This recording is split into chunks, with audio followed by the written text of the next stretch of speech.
Denne her film viser dig, hvordan du bruger Nordjyske E-avis-appen. Start med at sikre dig, at du har forbindelse til internettet. Det første, du skal gøre, når du åbner appen, er at logge ind. Du finder login-knappen i bunden af billedet, hvor du også finder appens andre funktioner. Hvis du forsøger at tilgå avisen uden at være logget ind, vil du blive mødt af denne her skærm. Her skal du være opmærksom på, at du skal vælge "Er allerede abonnent". Herefter vil du blive bedt om at indtaste dit Nordjyske login. Hvis der er problemer med at logge ind, bliver du mødt af denne her skærm. Øverst finder du nyhedstikkeren med de seneste nyheder fra nordjyske.dk. Vælger du nyhedstikkeren, åbner nordjyske.dk op inde i appen. Nedenunder finder du den elektroniske udgave af Nordjyske Stiftstidende og sektionerne i dagens avis.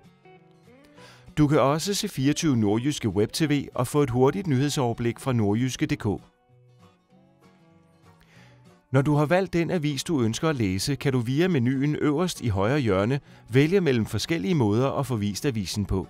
En elektronisk udgave af avisen, som du kender den, en praktisk artikelvisning, en sektionsoversigt og et samlet overblik over hele avisen.